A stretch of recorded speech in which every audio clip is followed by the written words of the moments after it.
Hey there,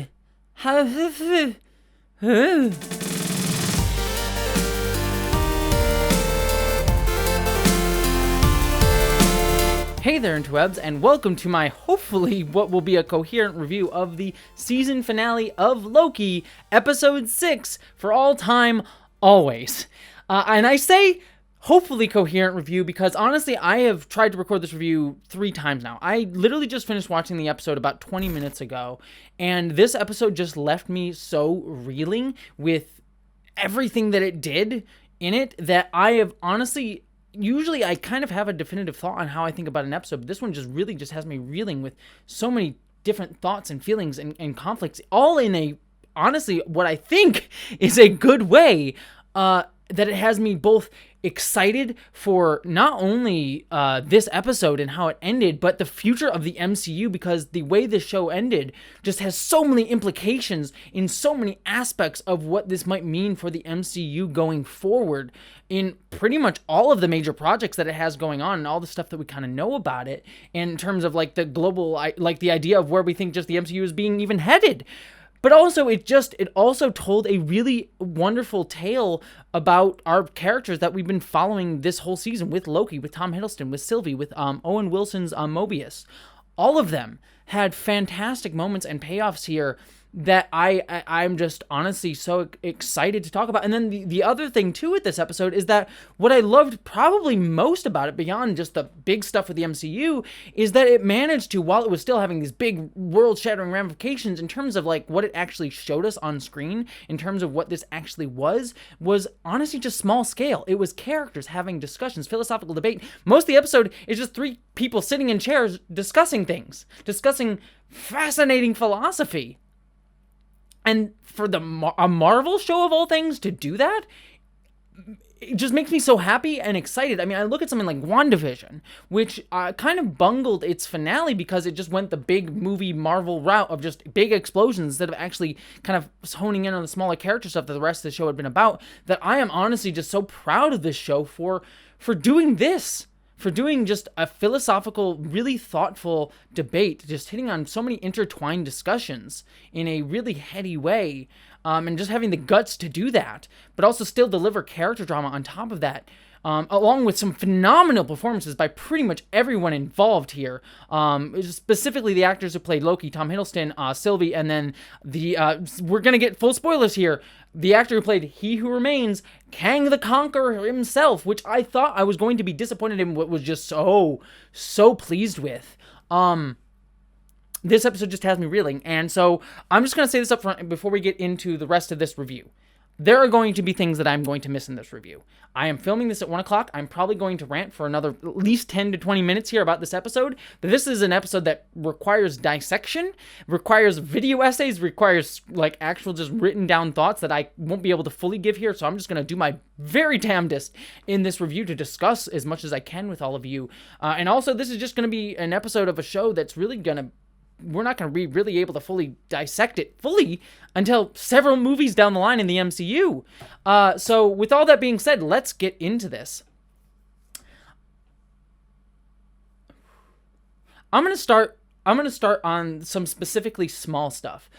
I'm going to start on stuff that I can have a little bit more definitive take on. The Owen Wilson and Renslayer and the TVA stuff in this episode. Let's start there, because that I can kind of focus on in a sort of self-contained world. I loved the discussion between Owen Wilson and Renslayer, where he goes back to the TVA to sort of confront her. I think they have a really wonderful discussion about free will, and I love that Renslayer is still wrapped up in the dogma. She's like, it can't all have been for nothing. I need to believe that this meant something, that all this was for something. All the stuff that I've done in the TVA all was for something. And yet she still kind of clings to the dogma within that too, even as her world kind of shatters apart around her, even as her beliefs shatter apart around her. I love her one line where she says, the only, paraphrasing her, free will, the only person that gets to have free will is the person who controls everything. And that kind of is such a profound thought about what this show is kind of discussing, about people being like, do we give up free will to others because that's what we've been told, the dogma that we've been told to believe, or it's kind of what we want too. And that kind of is what Loki has always been about as a character. We back in the very first episode of the series, being like, it's the cruel trick that we play on ourselves, a gambit for control, that we say these things, we adhere to this dogma, these beliefs about ourselves in order to grab at this idea that we have free will when really we don't, and we kind of know it. And so what does it mean in all of this? Again, I'm getting into philosophy here and losing the character grip, but it's told in a very personal way through her, and you really see her wrestling with that. And I like Owen Wilson feeling betrayed and trying to get through to her, and her sort of wrestling with it in the end, and ultimately her deciding to save his life again. Owen Wilson and Renslayer's betrayal at that was great. I also love 42 going and showing the other TVA members that, like, hey, this Renslayer is a variant, and like kind of revealing to them. And I'm sad that we didn't get to see a lot of implication of that on screen with how that played out for the other TVA agents. I would have loved to seen like Eugene Cordero, who we saw way back in episode 1 and 2 of the show, who was like the fish guy, come in here and like have a sort of ground level perspective on the TVA in that sense. So that was one sort of disappointment there, but I liked all of that stuff going on here. But okay. I'm trying to kind of avoid this, but we have to get to the Kang the Conqueror of it all, because I love the opening sequence of Sylvie and Loki trying to go into the castle there, and them just sort of like taking minutes, like, we need a minute. This is what we've been working for. Then they go in, and they're presented by Miss Minutes. She says, "Hey, I can give you everything that you wanted, every single choice that you wanted. You could rule everything. You could have the Infinity Gauntlet. You could beat Thanos. You could have a life that you've always wanted to live. You could have happiness for Sylvie." And they turn it down, and they go after him. And He Who Remains comes out. And like I said before, this is the actor who is going to play Kang the Conqueror. And I like that they don't name him here. And ultimately, if I looked back a week ago, I was sort of saying, like, I really wanted the end result of this to be that Loki, another variant of Loki, was in control, because it's all about, like, Loki's his own worst enemy, he's sort of battling himself. And I think that might have had a more thematic resonance here, in terms of like giving this show a more complete feel, and have a complete ending. But what Kang the Conqueror does, and I'm sort of going to get into the minutia of this later on, is it's clear that by putting Kang the Conqueror here, they want this show to kind of be more of a instigation into the rest of the MCU, like really developing out into the projects in ways that I didn't actually think were going to be relevant to certain projects, but ultimately are going to be. And again, I'm trying to keep things confined here. So I feel like I am in some ways disappointed that this is Kang the Conqueror at the end here, that it is this guy. That feels so out of left field in terms of what this show had been presenting to us so far, and is trying to just do, and it's, negating some of the themes of this show in terms, in order to have a larger MCU discussion, and leaving that open. And so sitting here thinking about it, I feel like I am a little bit disappointed in that. But I like the way, but they managed to subvert that a little bit, because they managed to present his character not as like, look at me, I am the next Kang the Conqueror Thanos. He's initially just presented as some dude. And I think that if they are going to go this route of like having this show really have ramifications further on in the MCU, of having Kang the Conqueror be this big important guy that's going to sort of like set off other things in the MCU, and have this sort of be an instigation into the rest of the MCU instead of being a complete package within itself in this story, I like the presentation of just him being an everyday dude at the moment, instead of being like, haha, I am Kang the Conqueror who has come in here, like being that sort of Thanos type character. He's just presented as an average guy in this episode of itself. And for us fans going forward, we're going to be excited about him because we've seen him here. But I just like here, he's just presented normally. So that they kind of fit a nice little middle ground that I feel like isn't as nice a capstone on this show as it could have been. But I feel like, given that this is trying to set up other things in the MCU, this is the best way to present that and still make this feel like a complete package thematically within itself. But then this gets us into all these discussions with Kang the Conqueror. And I have to give credit to this actor. He does such a wonderful job of playing a guy in control and being sort of like enjoying and reveling in that, but also like feeling like kind of down to earth. Like he feels like he's in control and he never loses that, but he feels so down to earth as well, and just feels like he's just having a conversation with them, and he's able to portray that well. And then later on in the episode, when we get to the moment where he stops knowing what is going on, the actor does such a great job just switching and being like, I'm still in control, but like I don't know what's going to happen now. And I'm kind of scared by that, but also kind of excited. The actor just portrays the different like vibes of this guy and sort of his feelings of in control and loss of control and excitement at that and fear of that all at the same time just so well. So props to the actor there. And that means I'm just so excited to see him in more projects in the MCU here. But he sits Sylvie and Loki down, and I love his discussion with them, being like, look, I wrote everything. I wrote everything. I planned to get you to here. I did everything to get you to here. And, you know, I like that there's these moments, there's like these interesting philosophical discussions that he brings up from time to time. Basically, he has this sort of meta commentary on writing and like what it means to be a writer and creator. And I've seen like even like an executive producer, like you could look at this like a meta commentary on Kevin Feige as the executive producer of the MCU, where there's like a moment where he says like, you know, I could have just brought you here, or Loki says you could have just brought us here. You know, we did this ourselves. And he's like, well, I had to like make it believable. I couldn't just bring you here. I had to earn this. I had to earn this moment.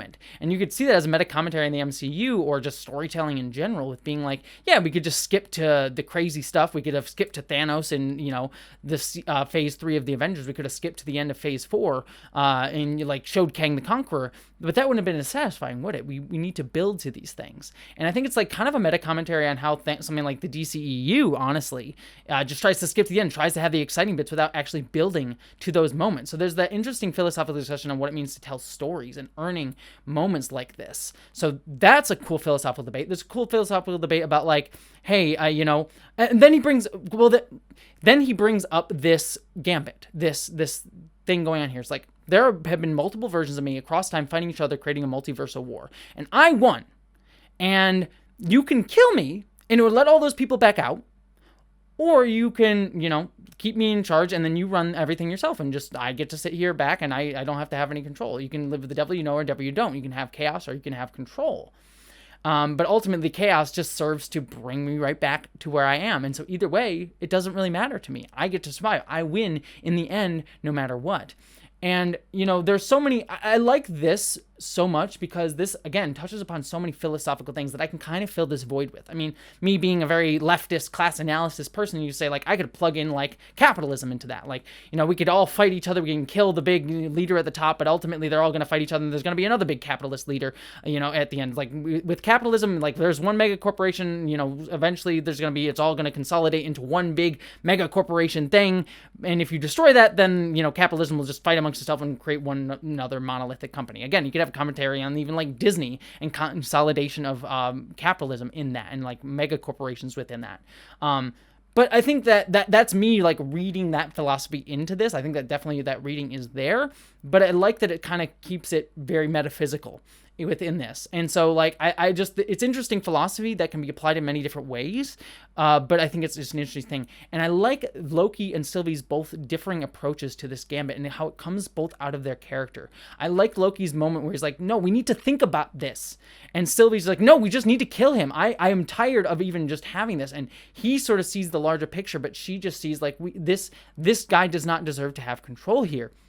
And that is it's interesting. Like both of them have valid points, and I like them battling each other, and I like Loki even bringing it down to a character level though and saying like, look, I'm the person who can't be trusted and you're the person that can't trust. And I like their both feelings of just sadness and betrayal at each other in this moment of Loki being like, you never trusted me. He's like, bad Loki being the evil guy. You can't see what I'm trying to say here. And they both are kind of seeing past each other. And so their fight at the end is kind of heartbreaking. And I think both the actors portray it really well. And it's all wrapped up in this interesting sort of philosophical debate that neither of them are wrong. And I just love the actor playing the Kang and Conqueror sitting there just watching them being like, I don't know what's going to happen. This is kind of crazy. You can just see him in the background the whole time being like, I orchestrated this and now I just get to see it play out.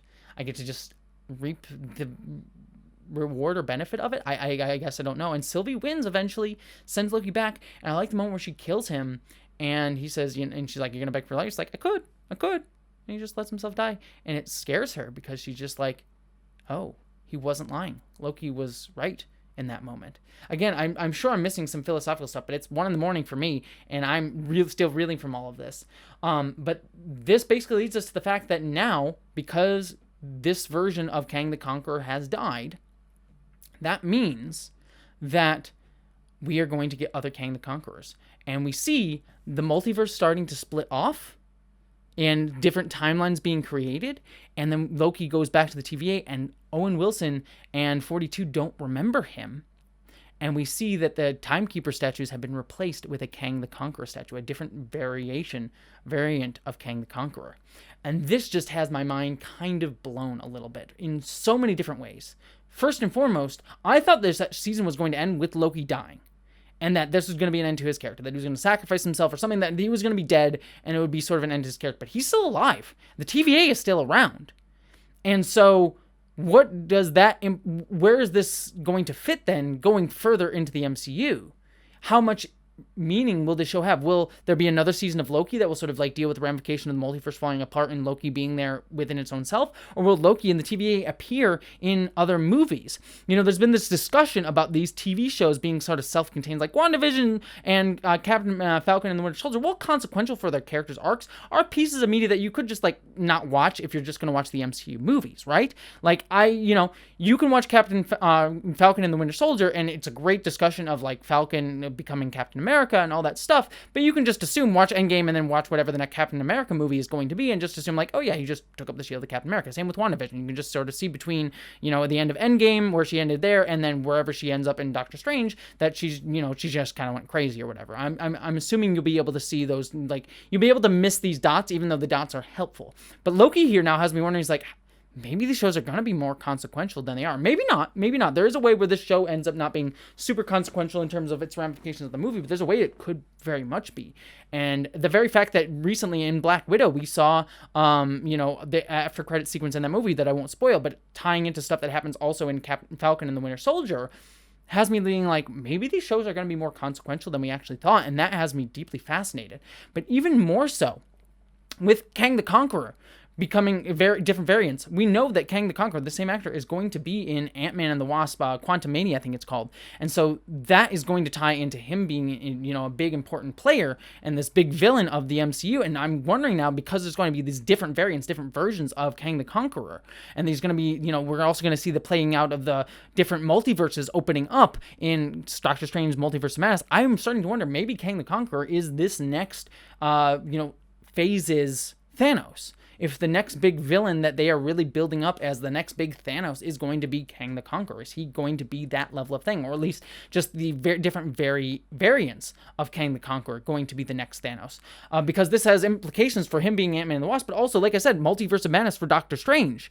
And what does it mean now that there's all these branching timelines, and Doctor Strange is having to deal with that, probably, in that, with also Wanda being in there as well, and also the fact that at the end, if you notice the sort of end house that Kang the Conqueror is hanging out in at the end of this episode that we spend most of the time in, kind of looks like the Sanctum Sanctorum from Doctor Strange as well. And I wonder if that sort of highlighting that is actually intentional, that it's supposed to look very similar to that, given what we know where Doctor Strange and Multiverse of Madness is going to go.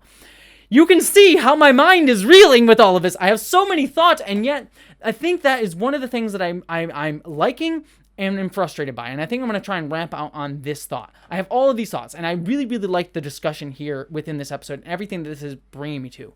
But what ultimately kind of excites me and frustrates me in equal measure is that the ending of this episode really feels like it's in service of other things going on in the MCU, but feels like it doesn't necessarily completely wrap up what was happening here with Loki.